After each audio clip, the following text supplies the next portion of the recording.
welcome to KoshienCast, the sports podcast where we keep podcasting even if we get pushed down the stairs.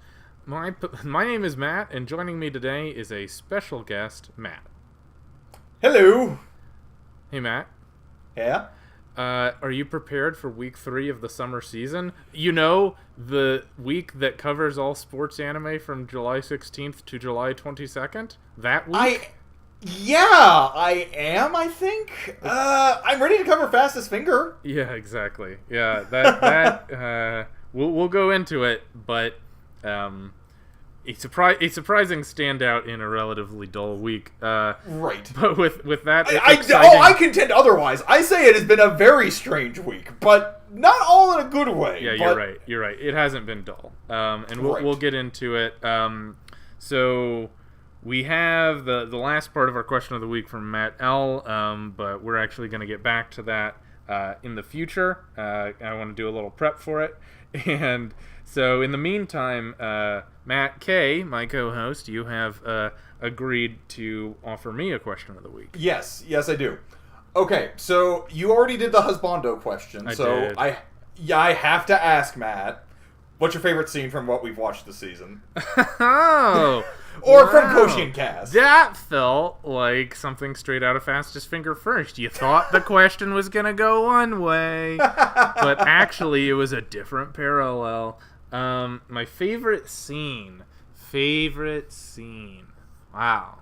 That's a good question. Yeah, that's why I asked it. Thanks. Good. Yeah, that is tough off the top. Do you have one off the top of your head because you thought of it already? I have. There are two that I'm contending with. I think I'm gonna go. Actually, there's one in Yuri on Ice. Actually, that has always been the standout one, and it's not one I think a lot of people tend to talk about.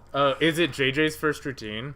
No, it is not. Oh, that's the wrong answer then. But okay. Well, yeah, I know. We're JJ fanboys here, but my favorite scene is probably when Pitchett is actually like going out there and absolutely nailing his routine. Mm-hmm. And throughout the course of this, we are cutting back to Yuri, who's basically having like a panic attack. And what I love about that scene is just the intensity of the editing there, because it's like it's a very positive scene, or like it's supposed to be, because Pitchett is out there making a history for his country, because mm-hmm. he's gone out there and is performing this performing this routine to this song that has become so ingrained in their culture, kind of finally bringing glory. And then but it's like Yuri's paranoia has been built, and it's always been established that he's always had an issue with nerves. And just having this constant cut back and forth to like the audience just going nuts while Yuri is just in the midst of like breaking down. It's like there's just so much tension during that scene. Like that, like for anything that we've watched, there are other series I think I've watched that I'd say I like more than Yuri on Ice as a whole, but I think that scene has been like the standout sequence for me in like everything that we've covered. That is a good one. Thank you. Yeah. I'm torn between a couple. I think I'll just go with my gut. The first one I could think of, which is from Haikyuu Season 3. Right. It's the old standby, which and it's a scene that we talked about probably to death at the time, when the cheering sections from the two schools shouting each other down and trying to compete. And so I won't go into all the details, but just the execution of how you feel caught up with one side going back and forth, and then you see sort of like a dominance from one side over the other based on tradition and identity, and it really speaks to the different values and expectations that the two schools are bringing in. And like, I've never seen a cheerleading sequence that has given as much backstory and has fleshed out the characterization and expectations of those taking part as well as that one has. And so just because it did something I've never seen before, I'd have to do that. Honorable mention for Mr. Smith eating breakfast. So it's funny because that was the other scene I was debating in my head. I had a feeling that was what you were going to say. Yeah, the Haikyuu one, not the Mr. Smith one. Yeah. But the the Haikyuu one. Oh, I thought you were going to talk about Mr. Smith. That's why I meant. No.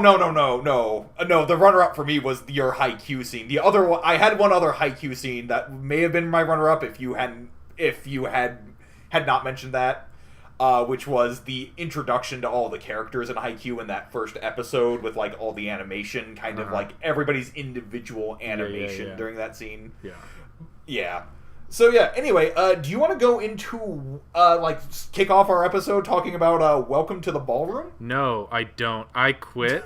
I have decided from this point forward that you're going to talk about Welcome to the Ballroom, and I'll talk about Dive if I must. I've decided this. Yeah, you did. Yeah, we didn't talk about this before the show or anything. Yeah, right. Yeah, we did. Oh, but yeah, we did. But anyway, I'm going to be covering Welcome to the Ballroom, episode 3. Okay, so Thank you. This is. So anyway, So this episode is about the dance competition that was hinted at the end of last episode. It's mainly about Hyodo's and Shizuku's routine. And what we discover is that, so they pretty much nail their Latin portion of it, but in the middle, in between that and I think it's the classic routine? The standard. Yeah, standard routine. Hyodo collapses down the stairs and cannot make it to the ballroom. And so Fujita ends up filling in for Hyodo, and like any other good sports show, Fujita has a very awkward introduction to his competitive scene, but still sort of makes his mark by basically nailing Hyodo's routine by memory, while also adding in some steps of his own. And the episode ends, they don't do very well, but they at least make it through the routine, and then Hyodo confronts Fujita for basically stealing his routine. Yeah. So I don't know what to think about Welcome to the Ballroom. Yeah, there's a reason I quit, because I don't even know how to talk about it. Like, on one level, I observed the scenes that transpired in front of my eyes. Right. But on another level, I don't really understand why any of these things are happening. Yeah, kind of. Like, so, are they trying to pass Fujita off as Hyodo? Well, yeah. Are they trying to actually have him impersonate him? Or, I don't know. That wasn't explained well, whether they're just having him stand in for him or if he's competing for himself. Yeah, that's what I didn't understand. Like, is this like a team thing? Like, are they representing their studio and so they're allowed a sub in? Or are they trying to pass him off as Hyodo? Because they don't do anything with his hair even. Yeah, I can't imagine they are, because he's a very known quantity, Right. So they have to know, and then at the same time, why is that allowed? Yeah.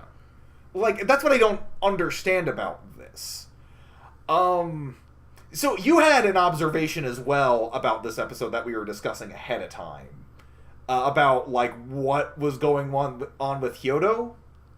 Oh, well, so, again, it wasn't so much an observation as a question. Because, as I alluded in the joke at the beginning of the episode, it wasn't clear whether Iwakuma, the sort of quote-unquote rival character in this dance, had pushed Hyodo down the stairs, or whether he had just seen Hyodo fall, because he clearly saw Hyodo at the bottom of the stairs, but it wasn't very clear how he got there.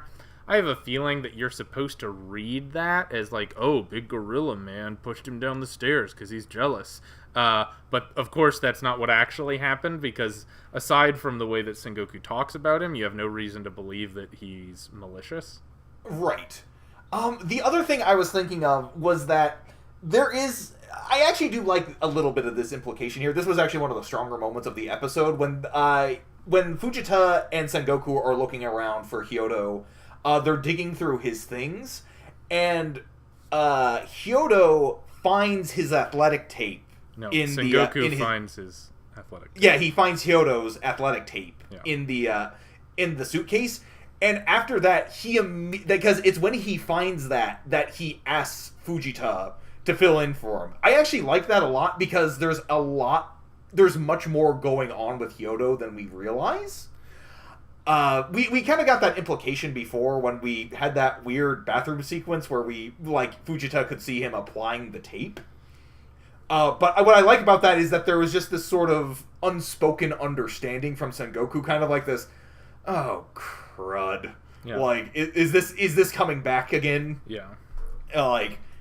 And so I actually like that, but yeah, I hadn't even thought about the idea that, Iwakuma could have actually been the one to push him down the stairs. I think that's what you were supposed to not be sure, but again, I think it's one of those things that will be resolved in the first 5 minutes of next week's episode.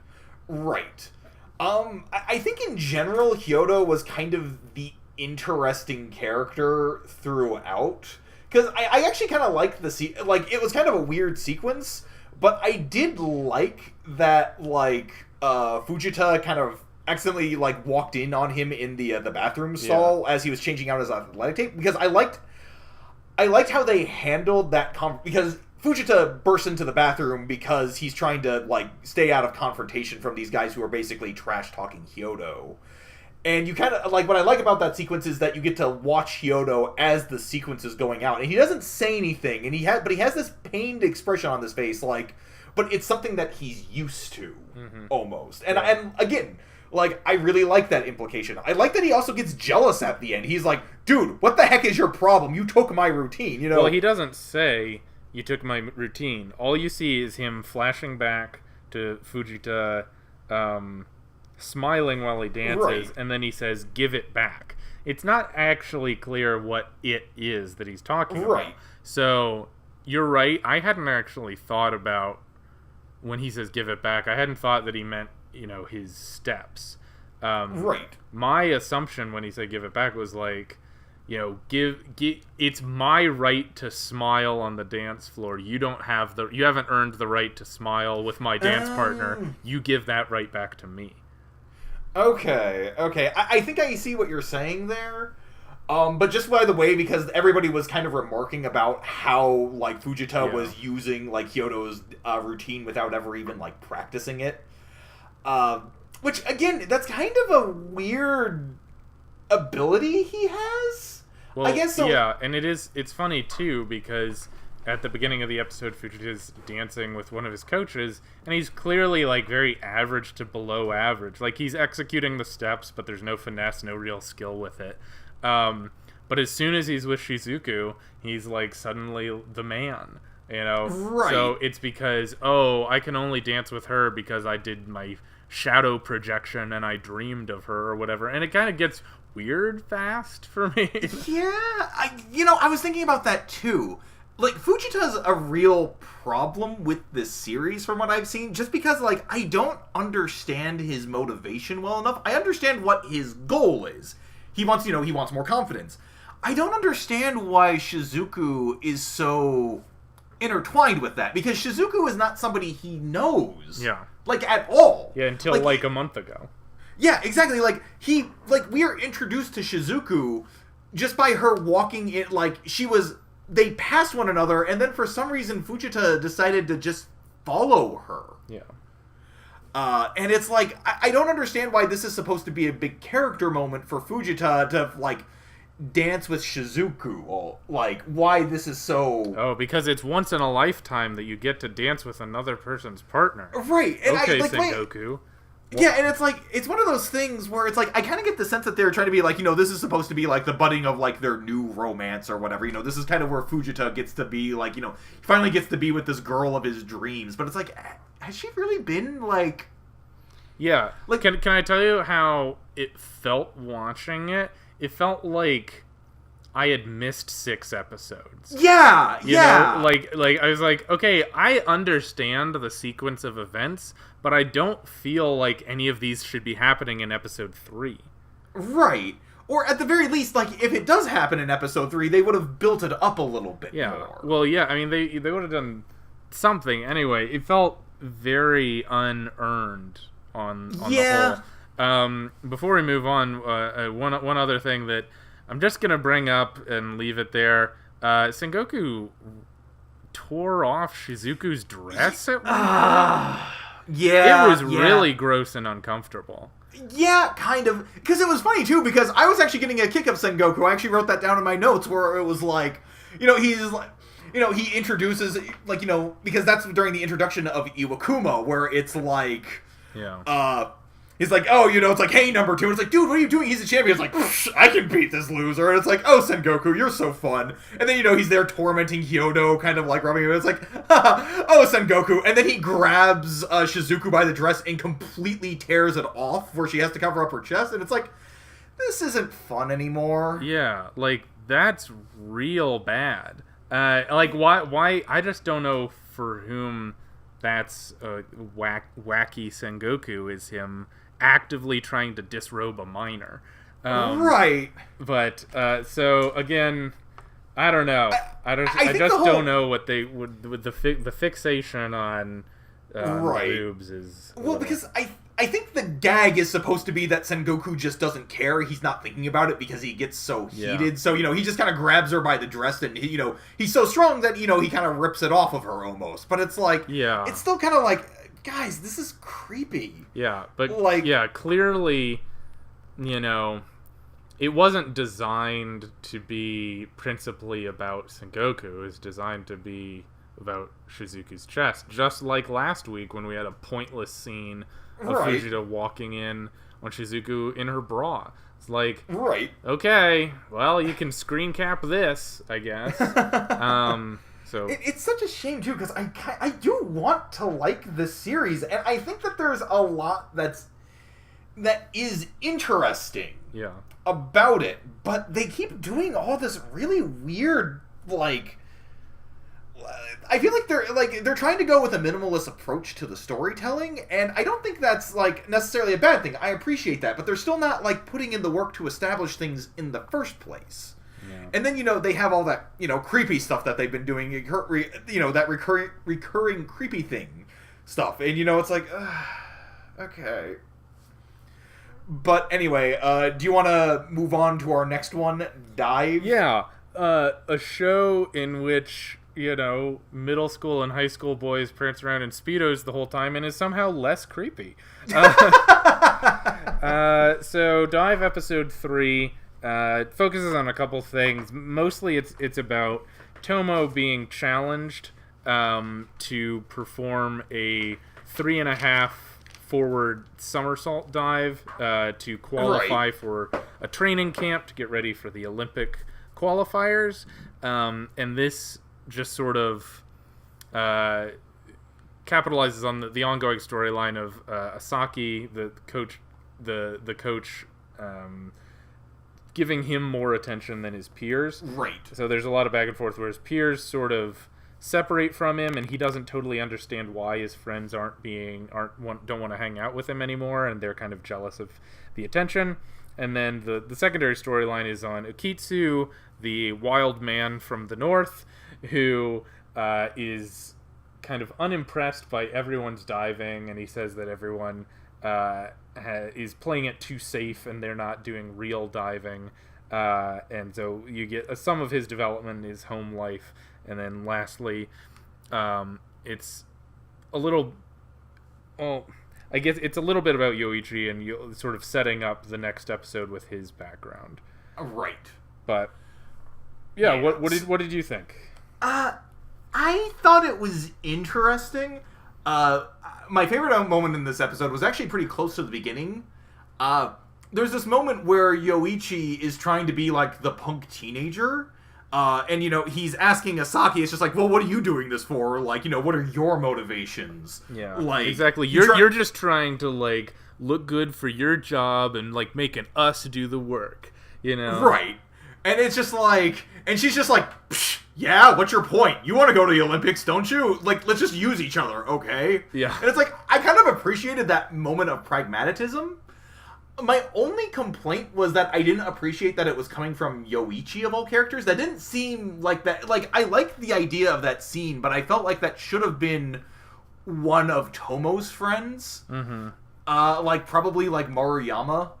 Well, I think the only reason they did that is they were trying to set up Yoichi's backstory, right? Oh, because okay. What it seemed to me, because they had a flashback, which I didn't mention, but they had a flashback of how when he was younger, he got injured while diving. It looked like he probably hit his head while, on a dive. Like, he hit the platform on the way down, which obviously is pretty traumatic.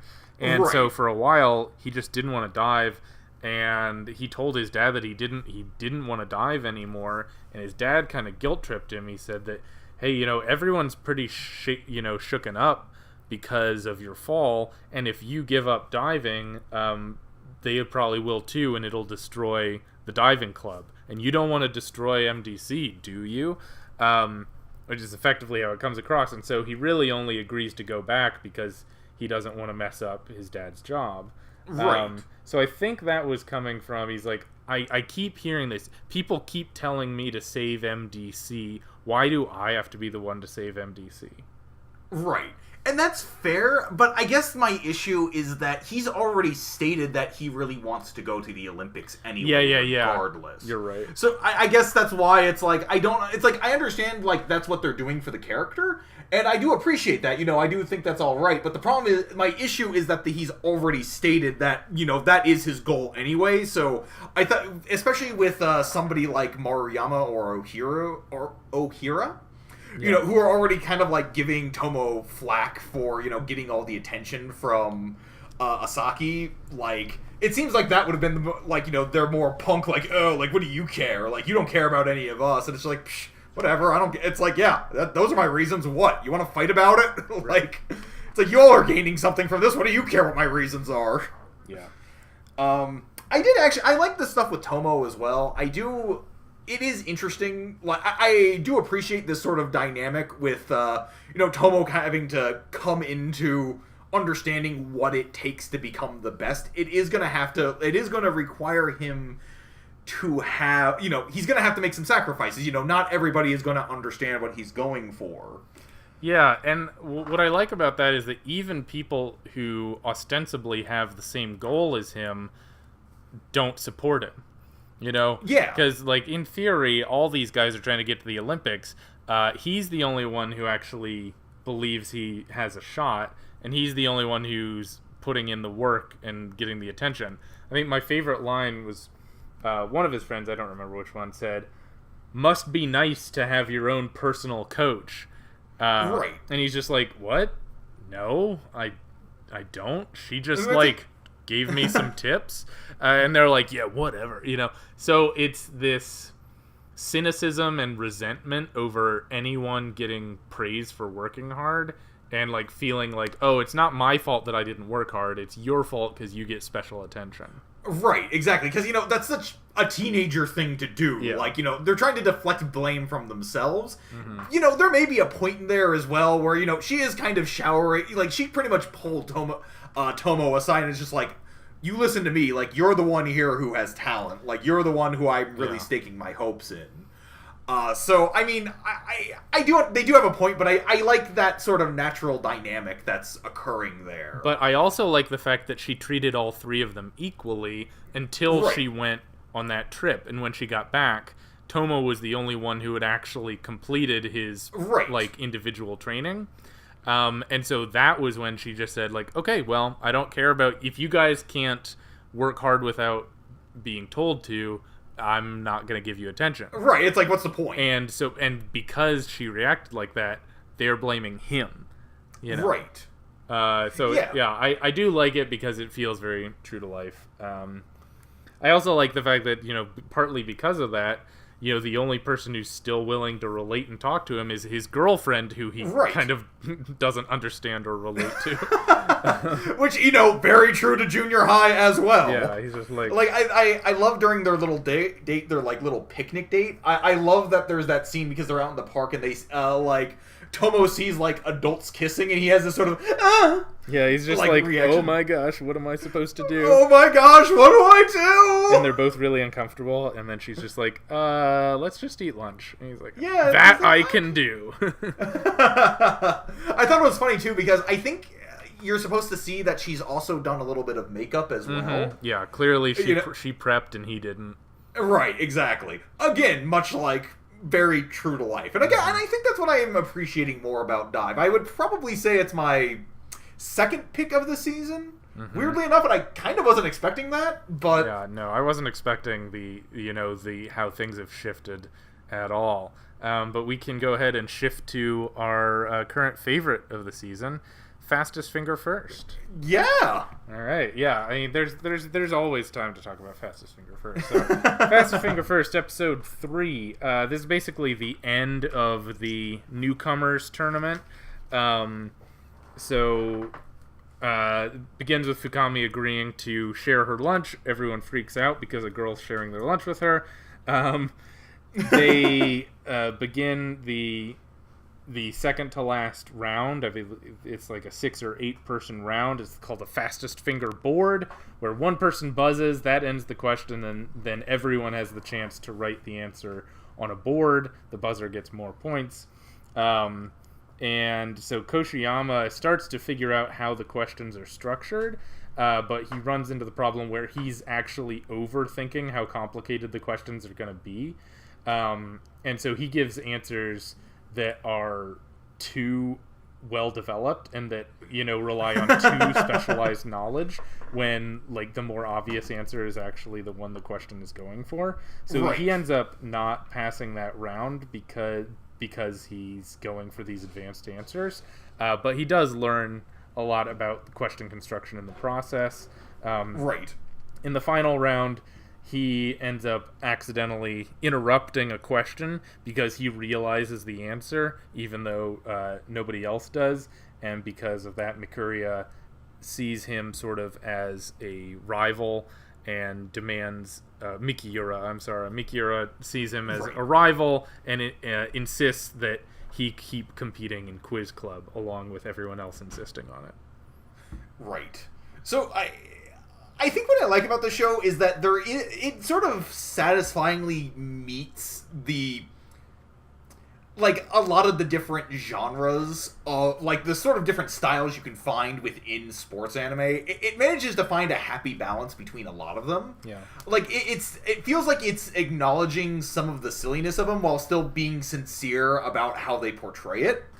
What I really loved was when Koshiyama accidentally interrupts the question and speaks out about it. And, Sasajima, being immensely, strict and serious about it, he's just like, no, I apologize. I improperly, trained him. I need to go. We will leave now. I apologize for the inconvenience. And, the quiz host is like, dude, it's cool. You don't actually have to do that. But he's like, no, we're going. And I guess what I like about that, because it's pointing out, it's like, okay, they're clearly taking this a little too seriously. Mm-hmm. But, at the same time, I feel like it's being genuine when Sasajima pulls him aside and is just like, I need to, I am I'm the president of this club. I'm going to need to train you on the etiquette. I'm going to need to go over more and more etiquette with you. And, I don't know, I kind of liked that exchange. Yeah. I also I felt moved in the sports anime way you get moved by, passion for victory and competition kind of move. Right. When he talked about, you haven't earned the right to answer the question. Right. And this whole narrative of when you earn the right to answer the question, then you can say whatever you want. But, until you don't, don't get to pretend that you're competing. Right. And, it was a genuine mistake by Koshiyama. I'm sure he wasn't really, thinking of it that. Yeah. Because he understood immediately, oh, shoot. He understood immediately, what did I just do? Mm-hmm. I was not controlling myself. But, there is that sort of, again, these are nerds who are hanging out in a classroom after, on a weekend, afterwards. Yeah, on the weekend, basically quizzing each other. But, there is that sort of, there's a respect for it. There is a genuine love for it. Can I say something that I didn't really key in on until this episode was how funny it is that the host uses a microphone and a speaker system. I never thought about how goofy that was, but just because they want to impersonate like the real quiz shows, right. They're using a mic, even though they're sitting in a classroom with like 15 right. people in it. Right, and like Japanese classrooms are not very big. Yeah, exactly. No one would have trouble hearing you, but they want to have the feeling like they're doing it just like the real thing, as it were. Right. Yeah, exactly. It's like, and it's that sort of down to earth like interpretation of the sport that I really do like. Yeah. It's so weird that dive and fastest finger first are down to earth. Right, like, because they really because I was kind of expecting fastest finger to be like more the comedy this season. Oh yeah. Like I was not anticipating I think it's the most standard like shonen battle series we have. Right, at least this season. Not ever, but this season. Right. Yeah, definitely. Like it's the one that feels like it's it's the most traditional. Yeah, exactly. One other thing I did enjoy in this episode, I like how we're also seeing how the game can potentially evolve. Because the second round is not about just buzzing in first and answering the question. You know, everybody gets a chance to answer the question. Yeah. But, you know, whoever buzzes in first gets more points. You know, again, this is standard quiz show rules. But what I like about it is that it shows how there are different ways that this sport can be played. Mm-hmm. And how we can, you know, it's kind of exciting because it's like, okay, we have a lot of different possibilities for the show for how this is going to continue on. You know, it's always going to have the ability to mix it up a little bit. Yeah. I also like they had a conversation before the second round with Sasajima where Koshiyama was a little down that he didn't know the classics. Like, he didn't know these standard trivia questions. Right. And Sasajima's like, are you worried that quiz shows are basically just karuta, where you just have to match the phrase as soon as you hear the first syllable with what the answer is. And he was like, okay, that's the thing. Karuta has 100 phrases. There are thousands of classic questions, and they can be phrased differently every time. So what I like about that is, like, yeah, part of this is about memorizing, standard answers, but that's not all it is. There's a lot of creativity involved. Right. You know, it feels like it's a very fleshed out sport. By the way, for anybody who doesn't know, anybody who doesn't know what Karuta is, go watch Chihaya Furu. It's a fantastic series. That'll pretty much explain the sport itself, but it's basically Japanese poetry memorization. Yeah, competitive poetry memorization, yes. Matt. Yes. And it never hurts to boost Chihaya Furu. It's really one of the best sports series out there. It's certainly the best Karuta series. Right. Now, if you want to talk about the worst soccer series... Oh! Well, that's going a little far with Days in Existence, but... Yeah. Anyway, do you mind if I just talk about Clean Freak Aoyama? I kind of do mind, but I feel like we have to do it anyway. Okay, so this is episode 3. This is covering the next game. It's kind of the very first game of the preliminary tournament, I think. It's the first round of the Inner High. Yeah, basically. And what happens, so the boys are out walking around after practice, and they get lured into a family restaurant to go eat. They run into Takechi and from Oshigami Minami, and he enters in an eating contest with one of the other members of the team, and that doesn't really go anywhere. And then it's the day of the prelim tournament. Yep. And while they're there, Aoyama gets lured into their locker room. Yeah, Takeda. Yeah, Takeda. He gets lured into the Takeda's locker room, and one of the players' girlfriends, Kana, locks him up in there. And so Takeda is kind of thrashing their high school. Eventually, Aoyama escapes because Mocha tracks him down. She basically finds him locked up in the locker room, and then they have the game. Aoyama gets pushed down, but then in the last 5 minutes, he's able to get like a final goal against them, and they win the game. Okay, Matt, so you want to talk about this? I mean, no. So we can... Perhaps the most baffling thing about this episode was the fact that the first third of the show devolved into an impromptu eating contest. Right. Where they ate every item on the menu of a family restaurant. Which, first off, how are these high school boys affording to purchase every item on the menu? The second, clearly that's physically impossible. Right. I guess that's hilarious that, the fat guy ate a lot. And that he was able to beat Takechi. I want to point out something as well. I saw him pop up, and I groaned. Not just because it's not just because his character is obnoxious, even though he probably had one of the few laughs of the first episode, but a comedy anime is sort of dependent on the diversity of its jokes. Yeah, it's just the same dude every episode. He's been in every episode, and in every episode, he's pulled up his shirt at random interludes and been like, "Here's my abs," and they're like, "Yeah, we get it." It's like, if this is a gag series, you need to spice up the gags. You need to come up with more wacky characters. We are 3 episodes in, and we are already bringing back somebody from the first episode. Well, he was in the second episode, too. Was he in the second episode? Yeah, because he was with when all the fanboys descended to try and sniff his towel. Oh, okay. He showed up, and he was like, "This will be valuable research on Aoyama." And then he pulled up his shirt.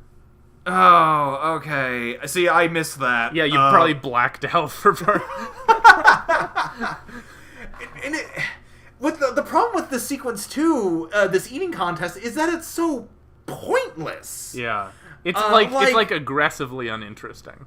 Right, it's now they're just gonna start eating for a while, and it's is there anything to be gained from this? So I guess what it goes into is it talks about Takechi's obsession a little bit more with Aoyama about why he wants him on the team, but it's you're a gag character. Yeah, I don't care about your story. I know, this show really can't make up its mind because it simultaneously wants to have these chibi gag moments, and also have everyone be impressed at how good at soccer Aoyama is. Right. So one other thing I wanted to bring up as well. So Kana locks Aoyama in their locker room, right? Uh-huh. Why did she start stripping? So she took off her shirt so that if he broke out, she would run out like that and claim that he'd assaulted her. Oh, okay. See, I missed that a little bit. Which is funny, too, because it's I should have caught that. Yeah. And he managed to spend what appeared to be over an hour lying on the ground because he was freaked out that the room was unclean and that the door was locked because he's also claustrophobic. Right. And then he managed to get out because his android stalker Mocha, whatever you want to call her, broke in and set him free, and then somehow he managed to score 4 goals in 15 minutes because even though he got dirty and they thought that getting him dirty would make him deactivate his powers, which it did, once they hit the last 5 minutes, his pursuit of victory allowed him to overcome the fact that he's a germaphobe. Because that's the way mental health works. I gave the first episode too much credit. Yeah, you gave him a pass on that one because you're like, surely this is a one-time thing and it's just showing that he likes soccer. Which, okay, I was willing to go with you. But no, they're clearly coming back to the fact that he has a very literal 5-minute rule. Where if there's 5 minutes left, he is unaffected by his mental illness. And that's what's so bizarre about it. Because I thought what that was in that first episode, what they were setting up, was that in the last 5 minutes, so long as he doesn't get dirty in that last 5 minutes, he can basically mentally stave off his issues. Yeah. So long enough because he can, assure himself, okay, I can go take a shower immediately after this. I can go get myself cleaned up and everything. Yeah. But they undercut that because he gets knocked down and, he gets dirty. And what happens? He just slows down for a while. He just becomes completely unaffected until, like you said, it's that last 5 minutes where suddenly he just goes Super Saiyan. Yeah. So it's literally it's just a 5 it's a 5 minute marker is what it is. Like for him to be like perfect soccer player. Mm-hmm. Oh, goodness, I hate the series. Oh, you want to also talk about the fact that Tana somehow turned out to be a fangirl of Aoyama at the very end? Yeah, so, he gets busted out. A random person who she's never met threatens to beat her in the head with a baseball bat, and then she watches him play soccer and decides that she's obsessed with Aoyama because of how well he plays soccer. It wasn't clear. No. I really hope she's not a recurring character. Admittedly, I really hope every character in this show isn't recurring and that it just starts over with a new cast next week. It's not going to, you know that. I know. But, this is like the Fukuwara mask of this season. I can dream, even if I know it's not true. And I don't understand how this story is going to progress, because I feel like we're already reaching for plot. And we are on the 3rd episode. I feel like this was a manga that, like the original manga in Shonen Jump, it was written as a one-off, because they do one-off chapters every now and then. Like, they have, a pilot chapter. And, this was, a one-off gag manga that somebody wrote. And it somehow turned out to be really popular, and he got bugged into doing it. He got talked into doing it as a longer series because for whatever reason that one-off gag manga introduction of it was really well, and he didn't know what he was getting into because he doesn't know what he's doing. Yeah, I don't know what we're doing watching it, but I do know that I like Big Wind Up, so I'm going to talk about that instead. Please, by all means. All right, so this is a Big Wind Up episode 16. Starts off in the top of the second. I'm sorry about that. Top of the second inning. Abe strikes out. They're able to get a couple runners on base. Nishiura is, but Tajima gets struck out again because he still can't figure out Junta's sinker. In the bottom of the second, basically Mahashi and Abe are able to figure out some sequences that are throwing off the Tosei hitters, and they're able to strike out multiple hitters. In the top of the third, Abe is batting ninth, so he goes up first. He ends up getting struck out, and ultimately they're not able to score. And in the bottom of the third, Mahashi gets 3 more strikeouts, so he now has something like 7 strikeouts in 3 innings, which is crazy. And he's freaking out about it. At the same time, Abe is concerned that Mahashi might have a fever, or that he's overexerting himself, or that his pace is going too fast. So even though Mahashi's pitching well, Abe's really concerned about his ability to maintain it. Right. So this was a fine episode.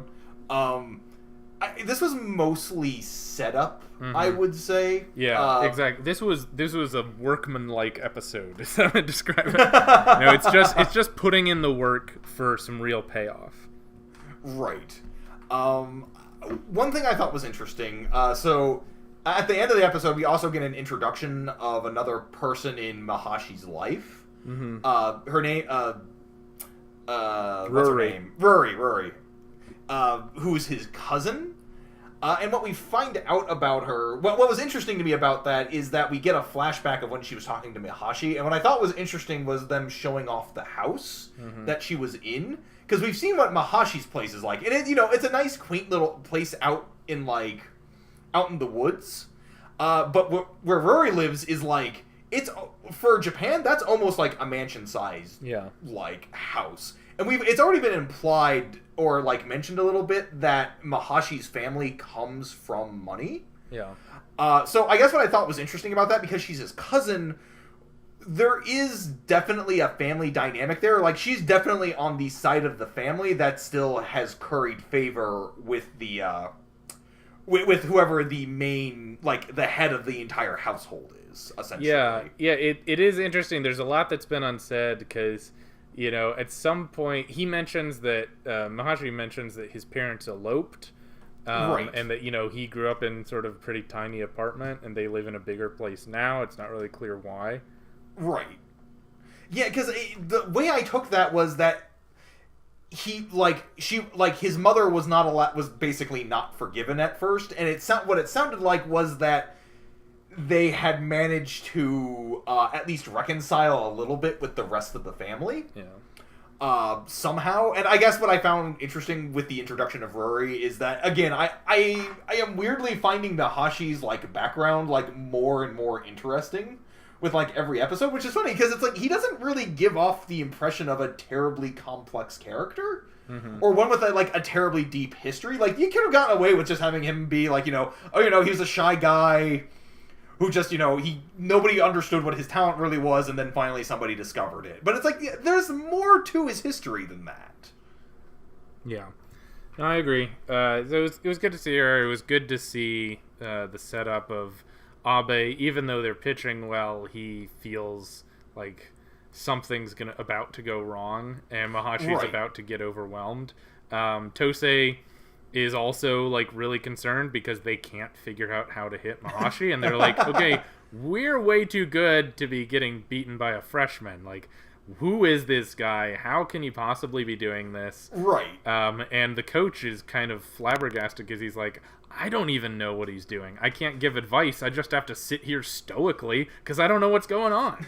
Right, because we kind of saw him starting to ease up on the other players at that point. Because he's just sort of like, okay, well, don't mess up again, but, like, I'm going to forgive you this time, exactly. But don't you dare mess up again. He stopped threatening them because literally he doesn't know what they should be doing. Right, which is interesting, too, because it's like, they had mentioned that earlier in the season, or earlier in the series as well, how, people with slow balls aren't really found at the high school level terribly often. And they mentioned, it's like, we've only trained with fastballs, like, because, other types of pitchers, like, complicated pitching like that is not going to be found, like, at that low, that low, quote-unquote, a level. Sure. So I thought that was interesting that, Tosei, like, even a big school like Tosei is not prepared for that sort of, like, you'd think, like, a big school like Tosei would prepare for pretty much anything, and, they completely do not, like, they were completely caught off guard. You know, it's funny, I'll just make a sort of a side comment about professional baseball. You do actually see this come up in the pros sometimes, because, it's so difficult to get to the top tier of professional baseball in the MLB, in the US and Canada, that most pitchers who make it are guys who are, one, enormous, and two, can throw incredibly hard. So they're, it's relatively easy to stand out if you can throw incredibly hard. It's very difficult to stand out if you don't throw hard, but you can throw very precise and nuanced pitches with a good sequencing. And so that's what Mahashi does. So, like, what you see in the pro level is, if someone is throwing, like, an 88 mile per hour fastball, which is slow for the pros, if they're throwing at that speed a fastball, but they're able to, like, command their breaking balls really well, and they have really good control, then they're actually just as effective, if not even more effective, than a harder throwing pitcher. So I think that's a little bit of what you're seeing here is, one, people aren't exposed to that style of pitching, and two, like, control is able to trick people a lot more than velocity is, because velocity, it's just you just have to catch up to it. Like, if you can swing fast enough, you can catch up to velocity, but you can be tricked by a control pitcher. Right, exactly. Well, speaking of control, I can't control how much I enjoy Encouragement of Climb. Would you like to tell me about the last 2 episodes? You can't control how much you kind of enjoy the series? Yeah, I can't control how fine I think it is.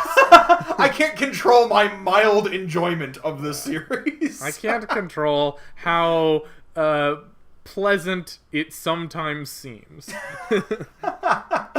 Well, alright. So, we are covering episode 23 and 24 of Encouragement of Climb. This episode is generally the first episode is generally about their final day on Mount Tanagawa, and generally they celebrate Kakona's birthday that day, and they bring out her birthday cake, and it's very nice. Hanoka joins them for the celebration too, and there's just a sort of oncoming like sort of bittersweet dread almost between Hinata and Aoi because they don't know how they're going to confront each other. What they're going to keep doing, and what do you know? They find out that they're still going to be friends afterwards. Yeah. We have a very elongated sequence, a very nice elongated sequence of them going through Mount Tanagawa, and at the very end they hold hands, and they're like, "Yeah, we're going to keep doing this for a while now."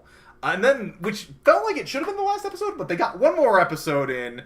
This is about a fight Aoi and Hinata have, and they are basically completely at odds with one another, and they're going to be having a fireworks festival in their hometown. Aoi invited Hanoka to come visit for the fireworks festival, and she's showing Hanoka around town, and throughout the entirety of her guidance, she keeps bringing up Hinata and all the things she did with Hinata. Hinata is also apparently stalking them a little bit. And then when the fireworks festival comes, like, they all get together, Aoi and Hinata finally resolve, and they have a lovely time, and at the end of the episode, we don't even know what they ended up fighting about. Yeah. Yeah, you're right. The episode 24 was pretty unnecessary. Right. It basically it served as sort of a reflection on everything that had happened earlier. Right. It wasn't a clip episode per se, but it was sort of right. a summation of the journey. And yeah, what was funny was, so on episode 23, they were fretting about like, oh, what are we going to do when our promise is fulfilled? And what they conclude is that they're just going to have to make new promises, and they're going to have to right. promise to do more things together, so they can can fulfill more promises. And I'm like, all right, it seemed like a pretty belabored way to go through I like being your friend. Right. But the one thing, just let me finish. The one thing that made me laugh was the very beginning of episode 24. Aoi says, "Our next promise is to go see fireworks." So, like, now are you just referring to your plans as promises? like our promise as for our friendship is to like go get lunch tomorrow. Right. Is that really what you need to do to maintain your friendship, that you talk about your promises? Right. Yeah, it's kind of like, I get what they're going for, because it's like, how do you maintain a friendship? Okay, you gotta put in work for it. Okay, mm-hmm. You gotta make plans. Mm-hmm. You gotta vow. Okay, we're gonna set out a plan for next time we're gonna do things, and so our next plan is gonna be the fireworks festival, and it's like, okay. That would be fine if you just said it like that, but no, it's our eternal promise that we have made to one another. Yeah, it's the same way that we're only friends because we plan/promise to do KoshienCast. Yeah, exactly.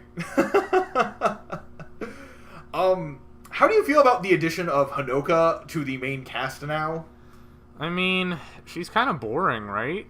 Yeah, no, that was kind of my takeaway. I don't really know what she's there for, because her function is to be like a quiet observer. So I think all she contributes is like reflecting the friendship of those four girls back at them, right? And being appreciated for her like quiet positivity. But yeah, I don't really get it. I guess what I take away from her is that she is basically what Aoi was when the series started. Because she's actually an independent person who likes mountain climbing.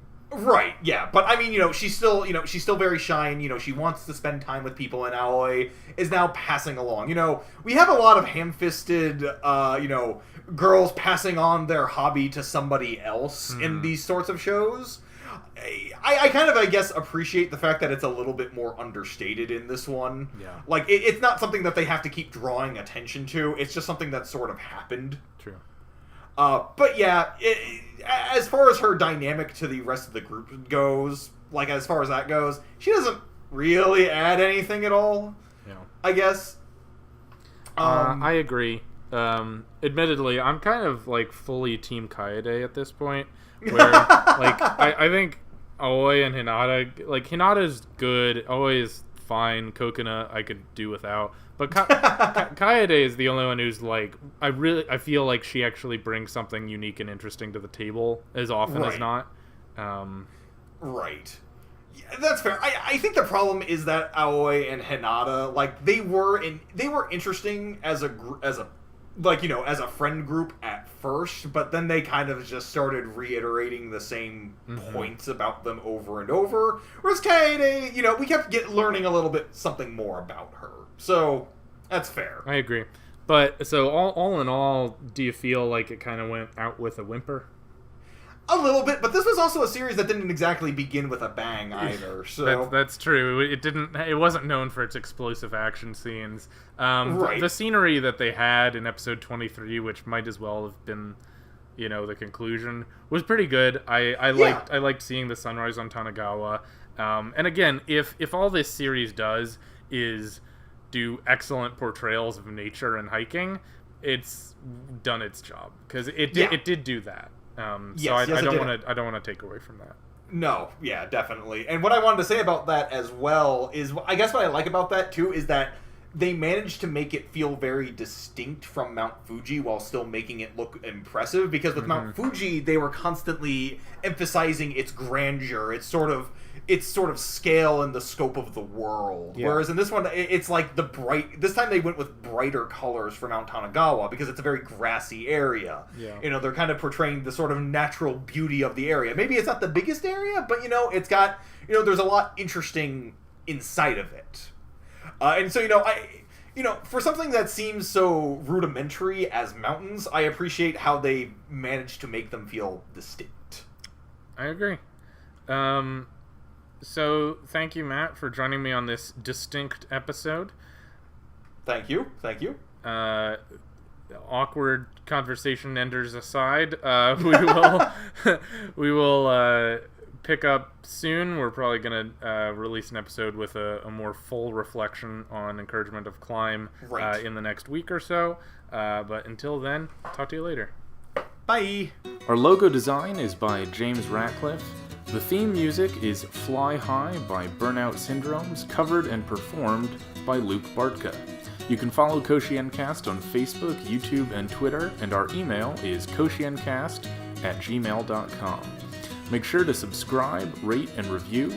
We'll be back next week with the best and worst from the world of sports anime, and until then, keep training.